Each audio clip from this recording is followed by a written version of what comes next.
Rock and roll. What's up, everybody? Welcome. Sonia, Vera. Welcome to the business show. Hi, everybody. Yaku, Yvonne, Etienne, Vera, Mark, Shahida, George, Robin.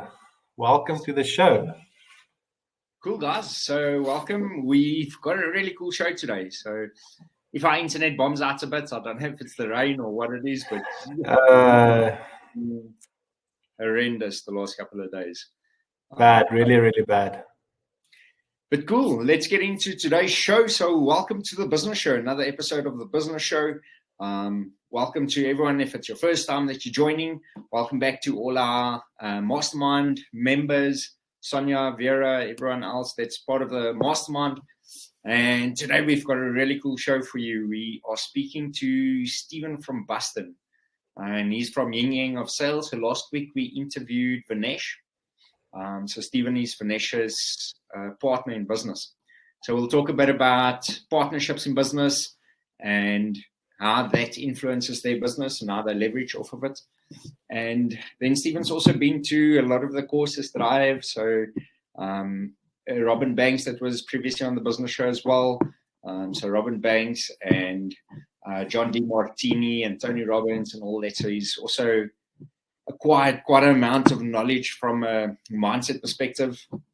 And their business has been running for a couple of years. So really cool. I actually saw a stat, Willie, the other day that something like 91% of businesses fail in the first 3 years. So something like 70% fail in the first year.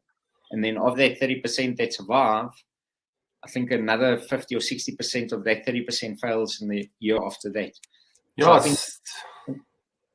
Interesting that you mentioned that. And you've also read that book, The E-Myth. So just for everyone on the show, so there's this perception that everyone that starts a business is actually an entrepreneur, which is not really the truth. So the fact that the reality is the majority of guys, I think it's 70% of people that start businesses are actually guys that's worked for a boss who thinks they can do it better than their boss. And that's one of the reasons why businesses fail. They never get out of that mindset of actually becoming a business owner as opposed to just a employee of their own business. So of business is self-employed, then business owner, then big business, and then investor.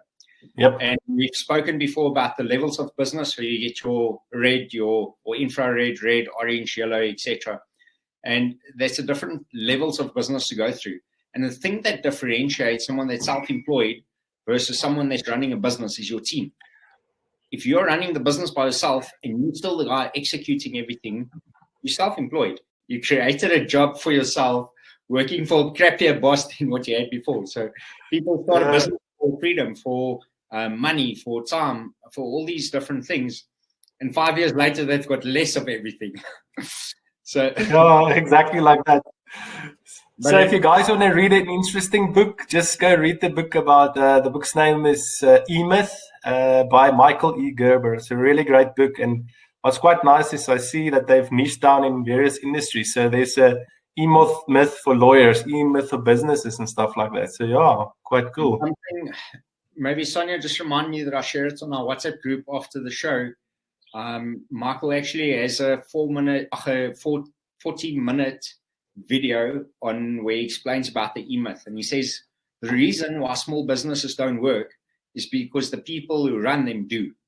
And that's the thing about working in your business, not on your business. When we talk about the strategic, the functional, and the operational levels of business, and that is working in the strategy of your business, not working in the business.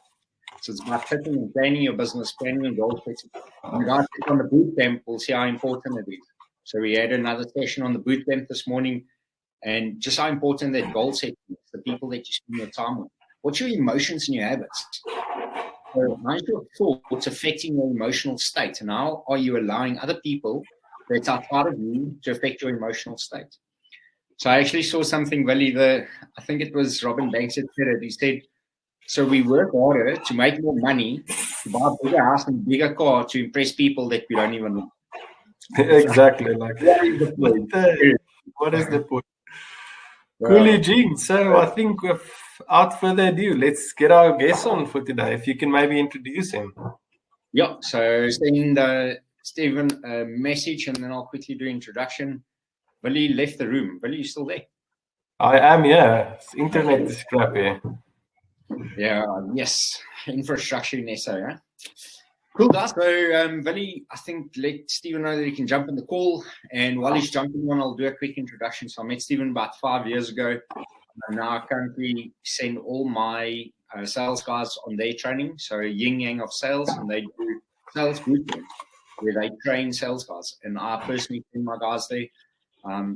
So Vinesh is the sales side, and then Stephen works in the inner game, which we're going to talk about a bit today. And we talk quite often about how important business is, mindset is in business. And welcome to the show, Stephen. Thank you. Thanks, sir. Thank you, good sir. So we actually have a few guys that sent us through this morning that they've done the payment for your bootcamp. And myself and Willie will join as well. Really excited to get into the sales of things and just how big the mindset of sales is. But before we get into that, Stephen, just give a quick introduction. Who are you? How did you get into this game?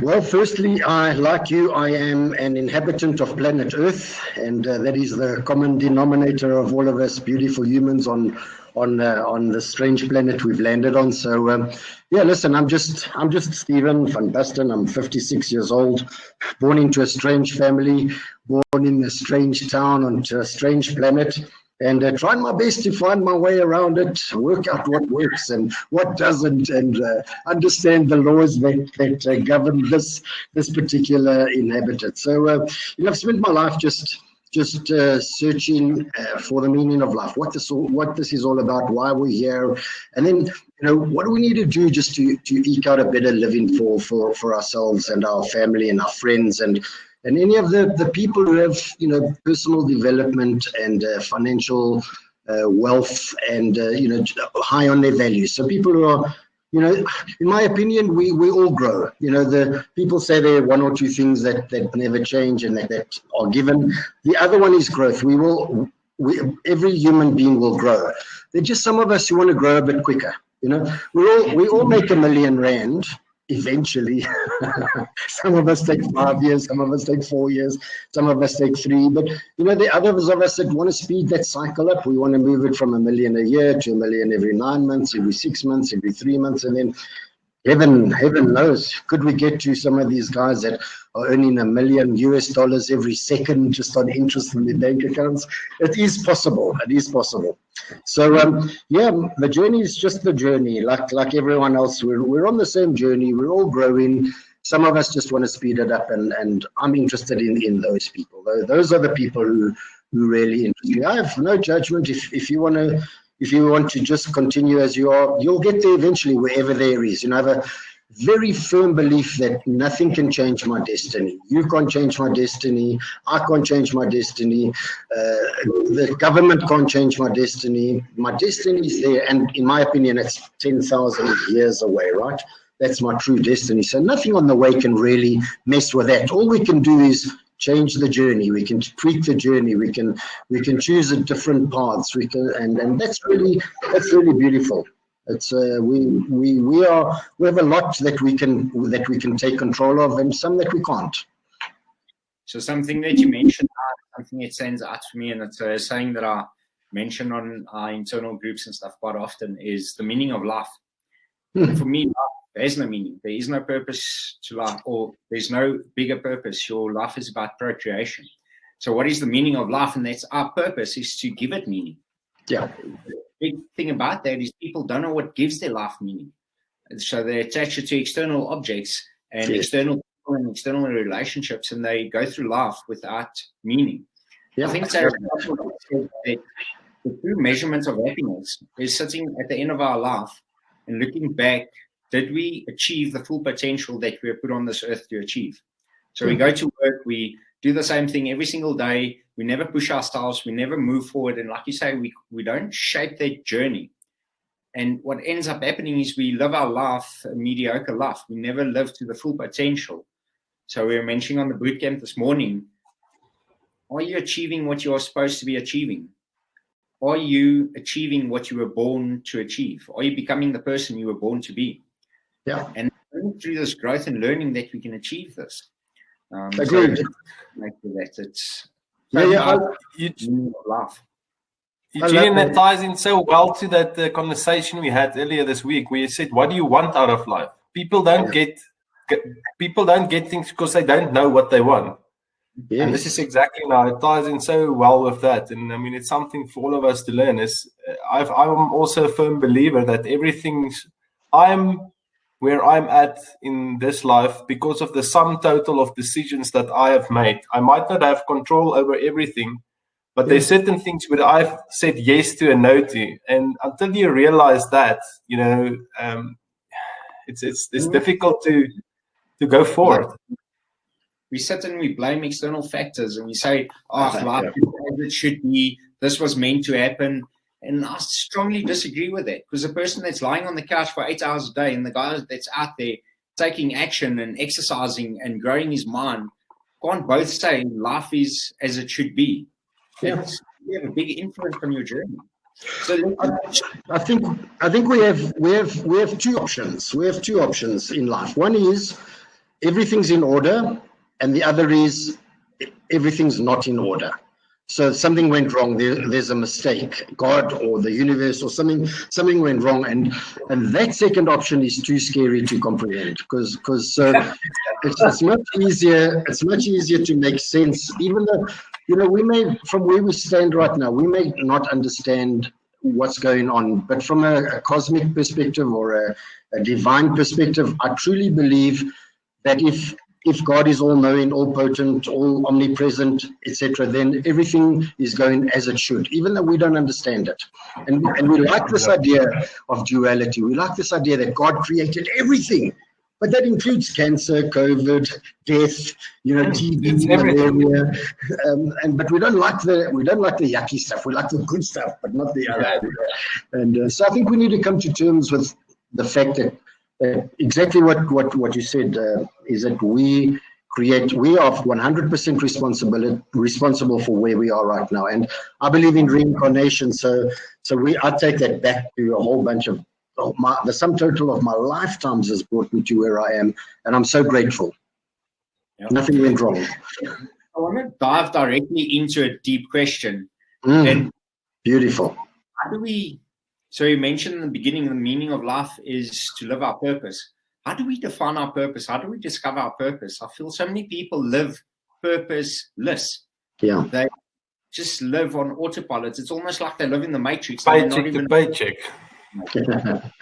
Well, how do they get out of this rat race and discover their purpose and find it? So if we go back one step, for me, I don't disagree with your belief. For me, though, the meaning of life is growth. When I see, and that is reproduction. You grow and you produce and you manifest. It's the same essence. But when I look at the people I revere, and some of those are religious means, so Jesus, Gandhi, Buddha, Muhammad, and then we go to Martin Luther King and Madiba. And we look at all of those people, and they became more. So like born a human and left a master. That's what I think. To me, this what it is for me. The meaning of my life is this constant growth, always growing. And a Zen master was once asked, what's the most incredible to you? What's the most important question?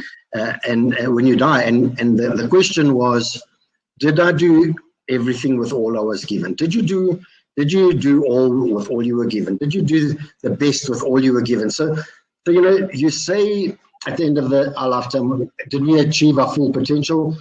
Yes, we're all going to fail. That's when we're all going to fail, because what is your full potential? But if we look back and go, yes, did I grow? Did I master? Did I become more? Did I leave the world a better place? Now we're in a very fulfilling discussion. Cool. And I haven't yet. That's just a comment. So how do we find that? How do we find that? So I like Simon Sinek's exercise. Always start with why. And in our bootcamp, and our lifestyle mastery program, that's where we start. What's your why? And so many people actually start crying when they eventually find, oh my God, so this is what it is for me. And then John DeMartini will take you through. Yeah, there we go. Always start with why. Yeah, absolutely. That's because when you know your why, you can't get taken off track anymore. Vanessa, there was this one dude the one day, he said, oh, you've got to join me. We're going to make millions. We're going to sell insurance and medical aid, and we're going to make millions. So we messed with him a little bit, right? Like we do. We said, here's our vision statement, medical aid. Here's our why. Is medical aid in, sorry, man, we can't join you because it's not on track. Say no. What do you say no to? As human beings, we're too nice. I mean, we're too politically correct. We try to live everyone else's dream, except instead of going, that's not on my why. It's not in my vision. Get me behind me. Get me behind me. So very good. How we get sidetracked by this instant gratification. Yeah. Something that I mentioned as well is we give up long-term satisfaction for short-term gratification. So we keep changing direction for this get-rich-quick one-year schemes that we want to try and get to, and carrot bars and the cryptos and all that sort of stuff. Long-term strategy. Yeah. And Steve Jobs said, it's not what you say yes to, it's the 99 things that you say no to. Yeah. Stay on track and know what's important. So John DeMartini has the next exercise, in my opinion, and that's a value determination exercise. Yeah. You go through that, but you know what? You need to do that 25 times over a 2 or 3 year period, because you get clearer. And I've worked with lots of people. I do marriage coaching as well, and I help to couples just to see who they are and then who each other is. But I've gone through, and every time I get them to do that, I've done it myself. Just get clearer and clearer and clearer on what John will ask you, what makes you truly happy. I prefer what makes you most fulfilled. When are you the most fulfilled?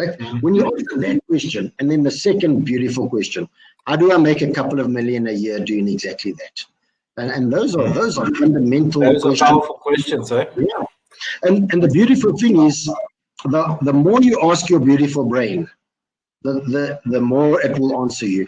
But it takes time. We have a theory about manifestation, and it's my true belief that you can have anything you want, on condition it's high enough on your values, it's important enough, and you're willing to put in the time and the energy and the focus, and more time, more energy, more focus, more time.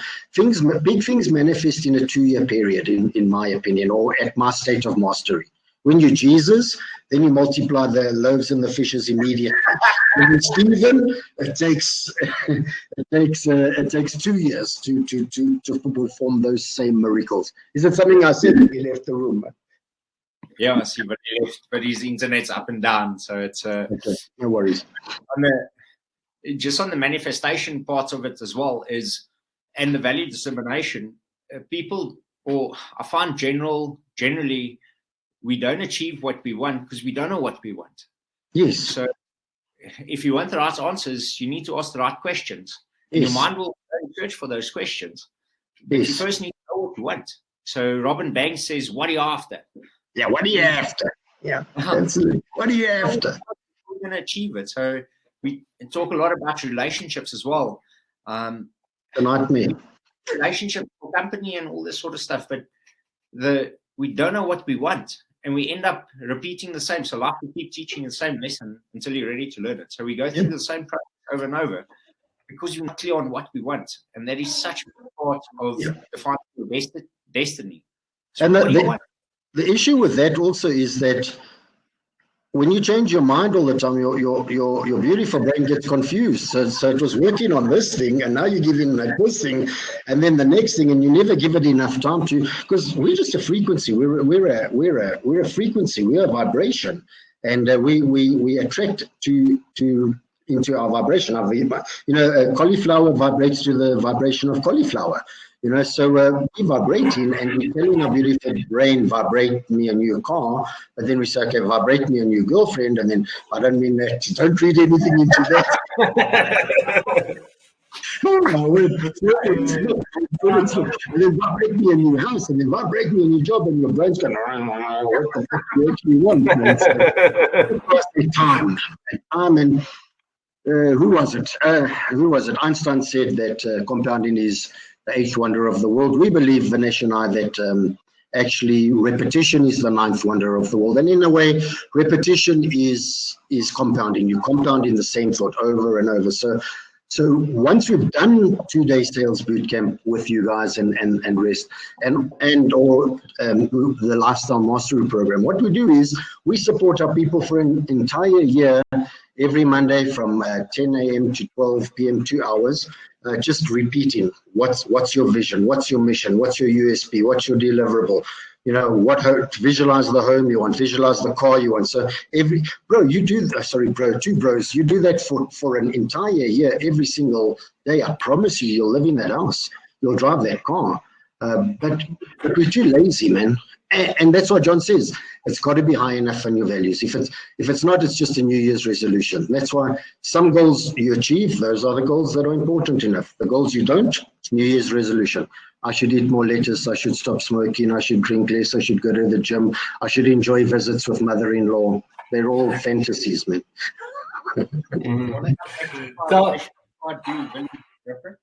No, go for it, Eugene. If you've got a question, just pop in, Billy. I just want to mention something you mentioned about vibration. There's different vibrational levels, and the highest vibrational level is peace. The second highest vibrational level is love. So peace is even a higher level of vibration than love. And when we coach people, they say they want freedom.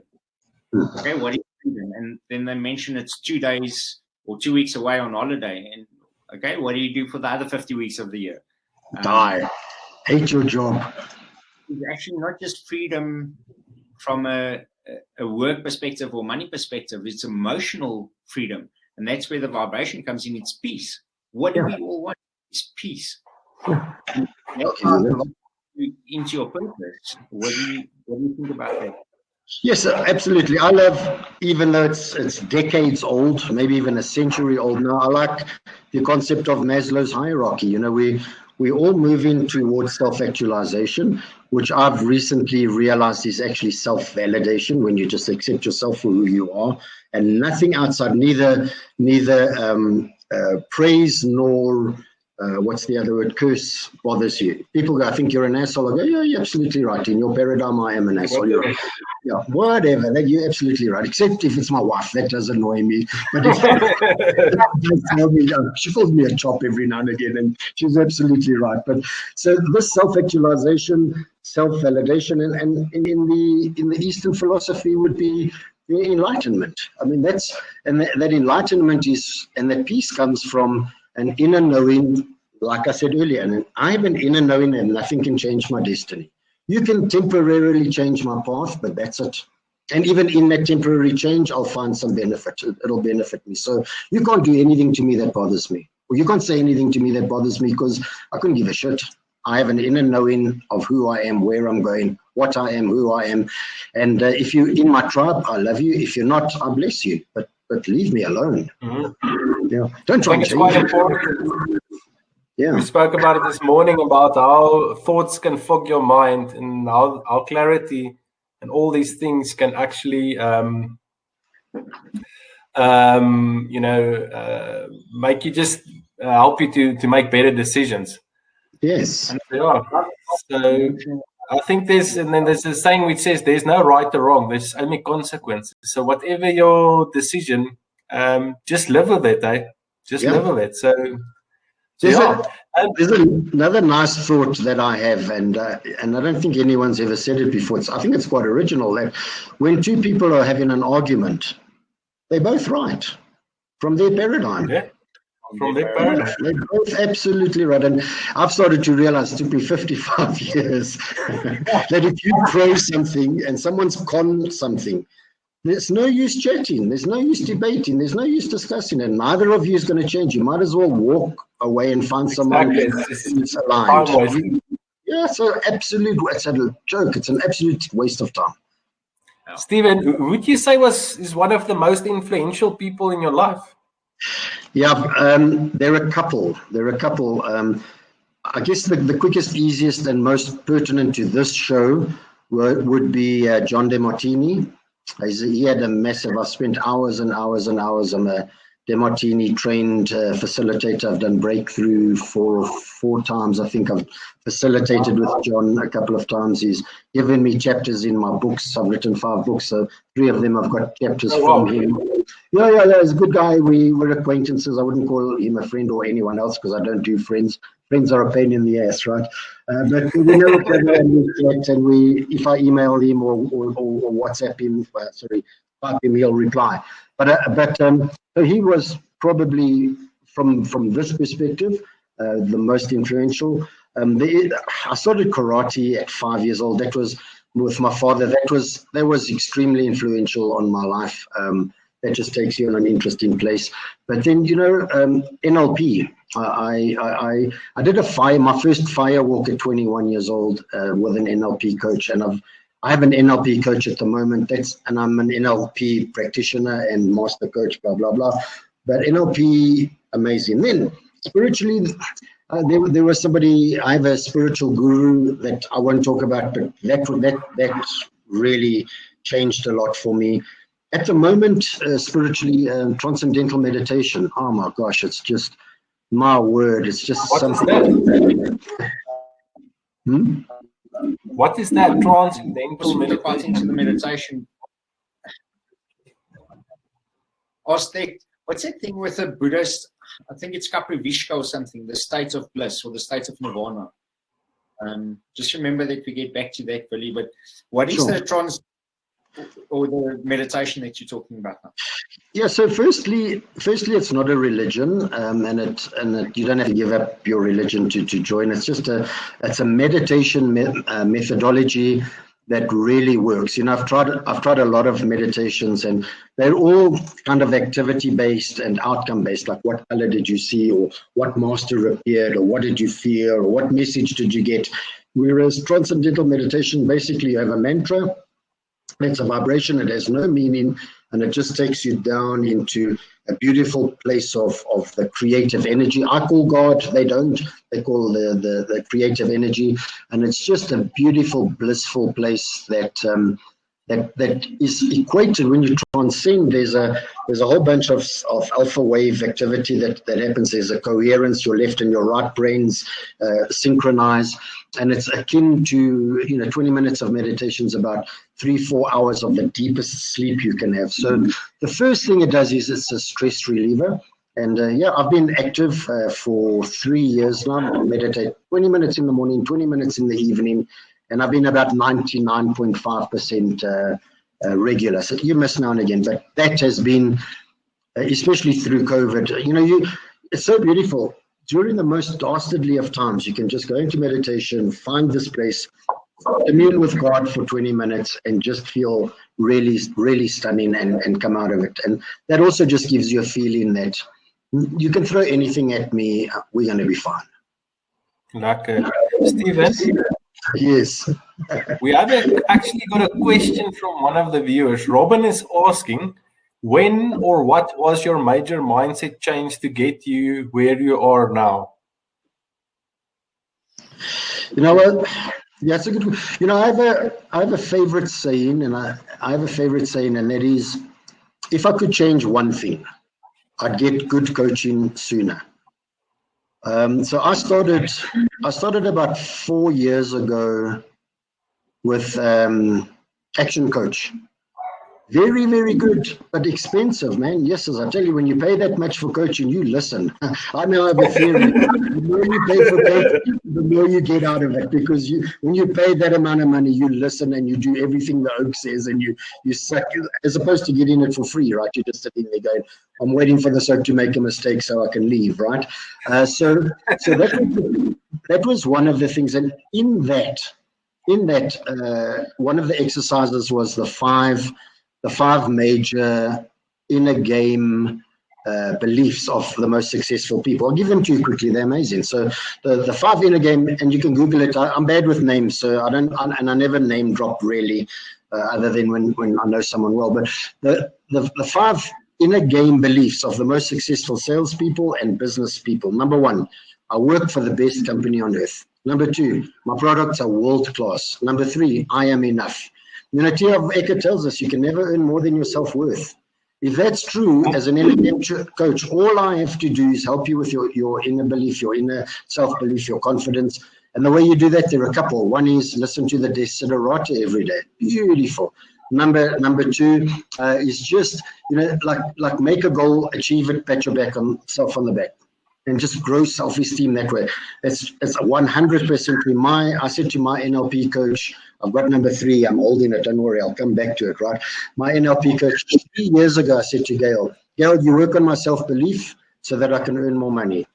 I'm earning 8-9 times what I did then, and it's not a coincidence. All she's done, self-belief, Now, you'll be surprised what comes up in those sessions, but that was it. I am enough. It's beautiful. When you have a true inner belief, I'm enough, I can do this, I can sell this product, I can make this business work, I can buy this business, turn it in, I'm an entrepreneur, whatever that is, that belief, what?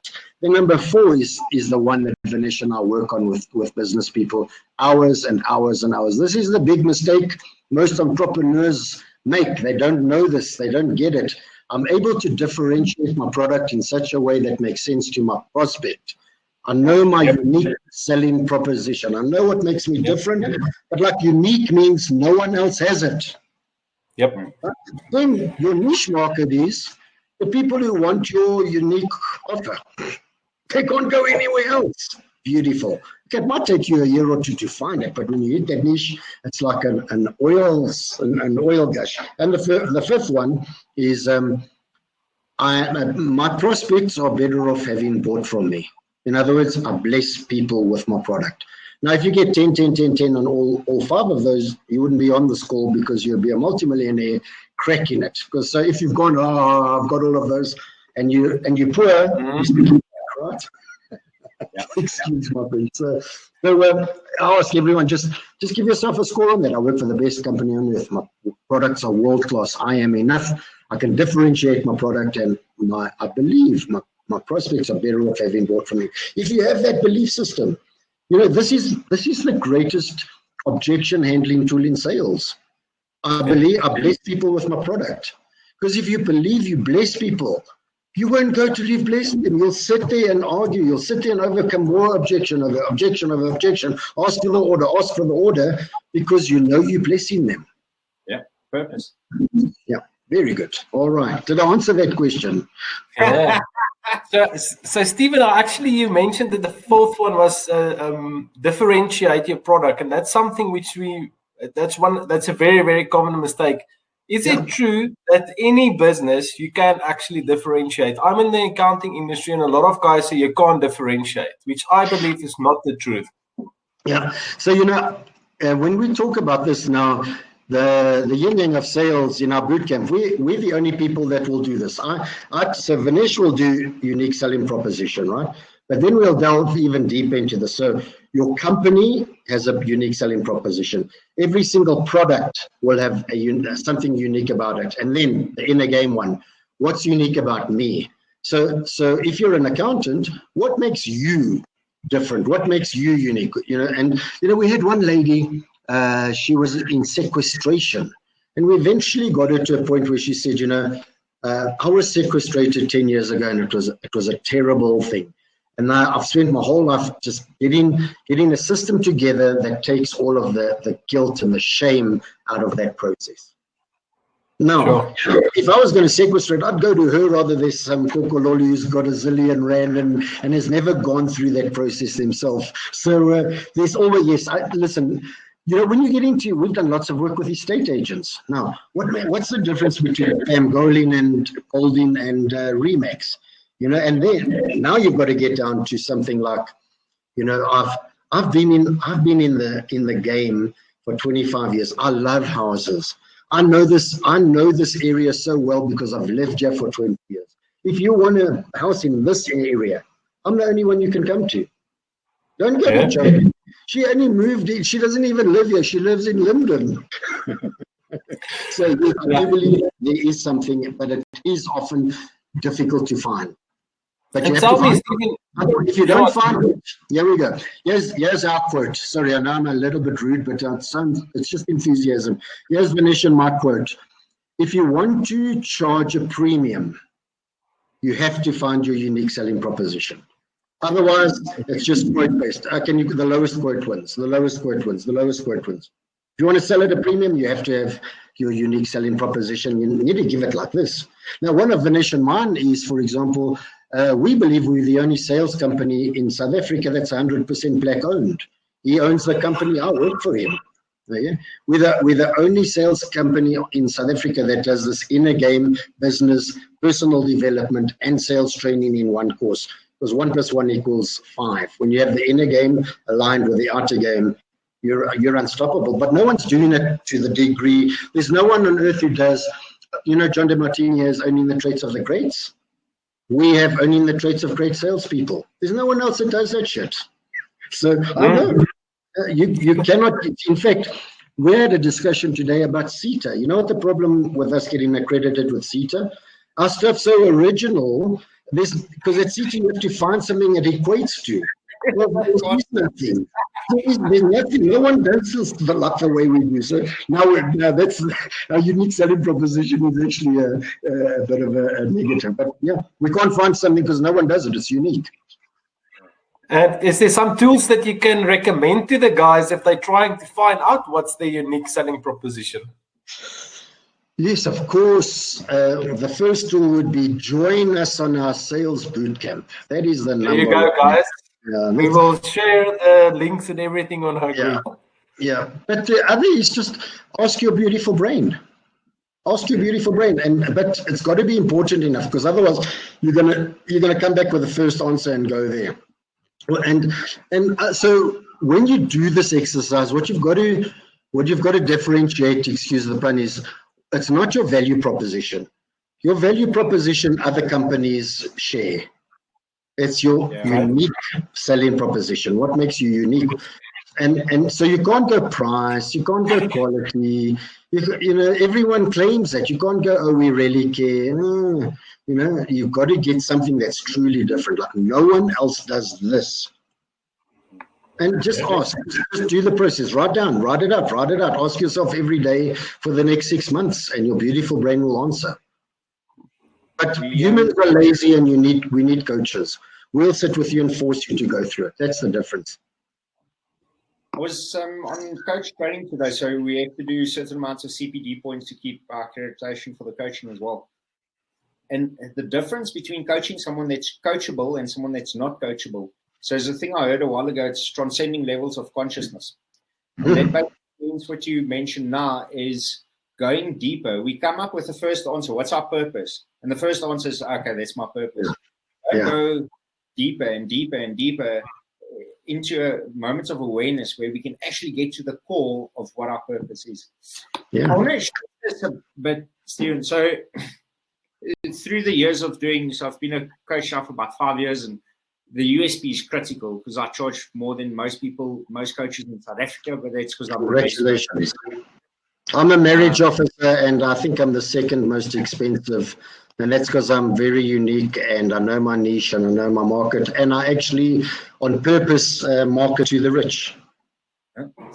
What's wrong with that? Through this process is the biggest influencing factor on someone's emotional state is their romantic relationship. So I know you work quite a bit in that part as well. What would you say is one of the biggest factors that influences your romantic relationship?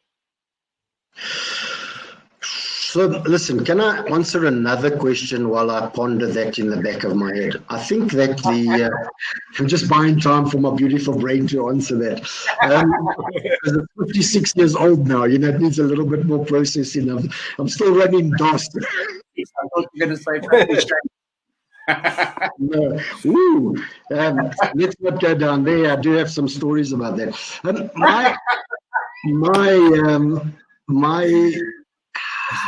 My belief is the following: that the most important ingredient in a marriage, a long-lasting, fulfilling marriage, the most important ingredient is commitment.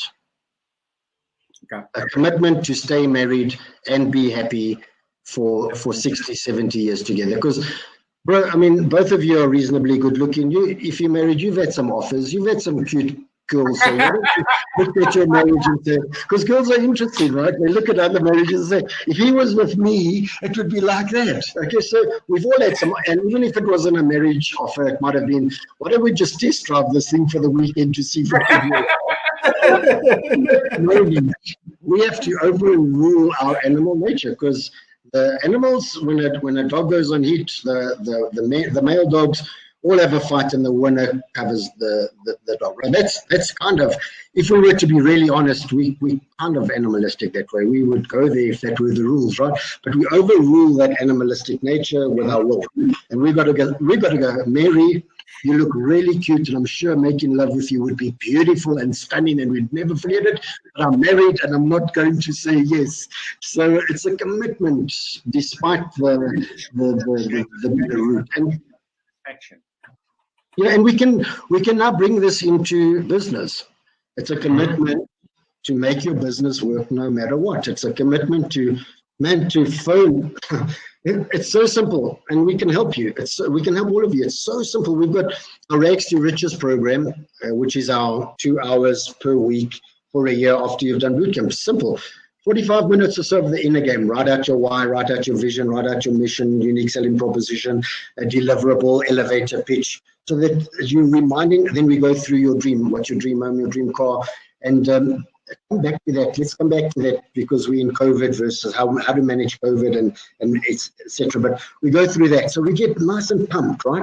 And then we get on. Vinesh takes over as a sales manager, because salespeople need to be managed, not micromanaged, just managed. So Vinesh will get on the line and say, right, for the next 15 minutes, go and find prospects. Very good. How many did you get? 10. Good. Now for the next 15 minutes, go phone those prospects to make a meeting. How many meetings did you get? Very good. Now for the next 15 minutes, phone the hot leads. Phone back the people you need to follow up on. Right. How many people did you get on? How many people did you close? Right. Next, let's get onto social media, do a video, get onto LinkedIn, find some people. So it's just 2 hours that's worth 5 hours. That's just concentrated into the habits of great salespeople. Now, if you commit to that 5 times a week for a year, I promise you, you'll double or triple your sales. It can't not. It's natural law. Yeah, Steve, thanks for that. And we're almost running out of time. If there's 3 tips that you can perhaps give our viewers. Quickly, before you guys go into that, you're talking about the meditation, and I do it, Willie does it, you do it. So there's so many of the successful people that do it. I just want to ask our viewers, who of you guys meditate? Just pop there in the comments if you do or if you don't. I'm just curious to see how many people meditate. But there are some very, very well-known transcendental meditators. The Beatles were one. Katy Perry is another. There are some very, very influential people who do transcendental meditation. It's really stunning. So I'm pleased to hear you guys meditate. It's you know what? It's me time. That's how you. So the next thing, so if you can only earn, or you can never earn more than your self-worth, then one of the keys is building self-worth, self-belief, right? Then the next one is, if the next thing is frequency, how do you raise your frequency? And one of the ways of doing that is meditation, and the other is music. I do some strange stuff. I listen to praise music in different languages, because if you listen in English, the words take you away. But if you listen in another language, it's only the vibration you hear, and it's the so I raise my vibration that way. I also listen to some Vedic chanting. The Vedas are quite interesting, and they actually all of the Vedas relate to different points in the brain, which relate to different parts of the body. So there's a health thing related to that. But those are some, and affirmation, visualization, prayer. Saying a really humble prayer also raises, chanting the Om or whatever it might be, raises the vibration. So those are 2 keys and 2 important thoughts on how to change, how to manifest something new. Sorry. Really get up to this frontal cortex. You were talking earlier about when 2 people are in conflict, then you might as well stop talking if both think they're right. And when we get to that fight or flight state, our brain deletes information. So we either delete, distort, or generalize. We're never taking reality as it is. It's our perspective, how we take that reality. And the only way to really reflect on that is to take the time out and to go and meditate, to move out of that state. So Tony Robbins talks a lot about state, moving out of that state to be able to have a different perspective or a different reality. That thing about problems can't be solved on the same level of consciousness as it was created. And that's where meditation also has a big impact. Now, in my opinion, not so humble because I'm a Leo, I believe that when you get that feedback, right, even though it's horrible, the enlightened person goes, thank you very much for that blessing. I will meditate on that. Because the unenlightened one goes, oh no, they argues immediately. So, and it's a knee-jerk reaction. Oh yeah, argue. Ideally, I'm not speaking about me. I'm not claiming to be enlightened. Just on the path, trying to be, right. But that's the best way. Is like when you get that unsolicited feedback, which is never appreciated. You just go, thanks very much. I had a fight with my best friend. Horrible fight. He said the most dastardly things. And over the last 6 months, I've realized he's right, and I'm working on it. But I haven't spent 6 months arguing with him and to prove him wrong. I've gone and said, is it possible he's right? Can I see that? And it's very liberating because, as you know, if you own all the traits, like John DeMartini claims, then you can call me stupid. I'll go, yeah, I'm stupid. You can say, oh, you're a genius. I have moments of genius. You can go, oh, you can be so humble. Yeah. You can say you're awesome. I go, oh, last night I was awesome. Oh, let's not go there. My wife said I was awesome last night. Very good. So, cool. Have we run out of time, or do you want the tip? Say again? You asked for three tips or 3 ideas. Yes. So, if there's just before we say goodbye, if there's 3 tips you can give our viewers, what would that be? So the first one would be get good coaching earlier, sooner, and pay for it. Don't try and get free coaching. Pay for it. It's worth millions. The other would be to start saving and investing sooner. Just start with $100 a month. You know what? Buy 100 rands worth of Bitcoin and just leave it in Luno for the next 20 years. You'll be a multi-millionaire. Just start that compounding earlier and earlier. And then also, stop giving a shit. Just stop bothering about the outside. John DeMartini says when the vision on the inside is greater than all of the clatter on the outside. So stop living other people's dreams and stop looking for approval from outside. Just get that self-validation going and go, I'm awesome no matter what anyone else says and no matter what anyone else's opinion is. Cool. Thanks so much. Very good. Awesome. Thanks, Stephen. It's been... love to talk another hour, so maybe we'll have to get you back on another time because I've got another 40 questions that I want to ask you. Of course, let's do that. I'd love that. Can we encourage people to join us? Can you send them the info? Will you just tell everyone before we jump off, just tell them about Vinesh, to tell them last time about the bootcamp, but there's a few guys on here that didn't hear it. Sure. I'll do it quickly.